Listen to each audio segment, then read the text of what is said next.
Veterans Day, a time to thank our military service members past and present. But one Pennsylvania soldier is doing something so rare, it's almost unbelievable. We're calling it the ultimate gift. Megan Healy documented her journey of thanks.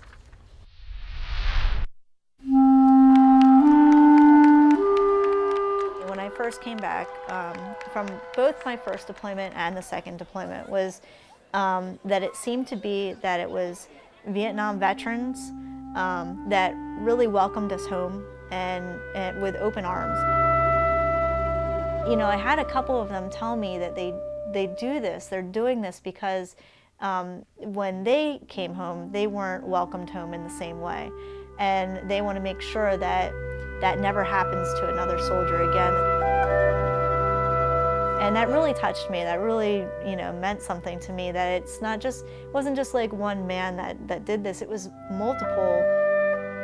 We're bringing you the story of one National Guard soldier, not because of what she's achieved during her 2 tours in Iraq. In the military, I drive, I'm an 88 Mike, and I drive tractor trailer and convoys and things like that. Or what she does back home in Pennsylvania. I'm a horticulturist, but yeah, I do a lot of weeding, a lot of watering, and I love it. I love it. We're bringing you her story because of the rare, incredible gift she's giving. I wanted to do something really special for at least one of them. You know, if not all of them, at least one of them. I could kind of make a difference for him and really thank him and welcome him home. So, her way of returning the favor to those Vietnam veterans when raising her right hand somehow wasn't enough.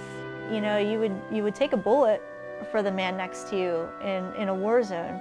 Well, what would you do for him when you came home?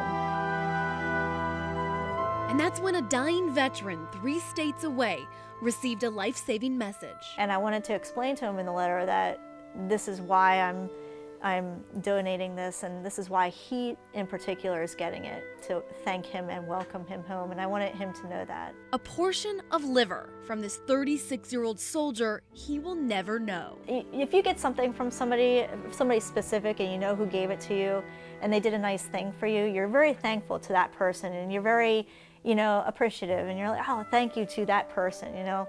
But if somebody that you don't know did something for you and you have no idea who it was, just something nice came your way, it kind of makes your perception of the world a little bit different. She's not looking for thanks or accolades from him or anyone, and that's why we've agreed not to share her name or face.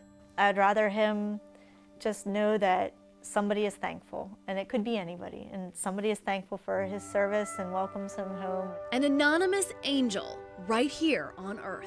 I recognize that what I'm doing is kind of a big thing.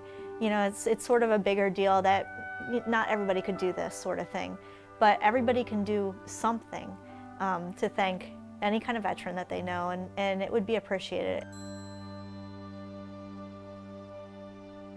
And that is her message, plain and simple. Show our veterans we care about them and thank them for their service. We actually have a thread on our Facebook page right now about how each of us can thank a vet. Feel free to join in on the conversation. As for our soldier, we'll continue to bring you her story tomorrow night beginning at Live at 5. We actually followed her to Connecticut. We talked to her surgeon about what this means to do something like this for a complete stranger. What an incredible story. Great. Looking forward to it. Wonderful story.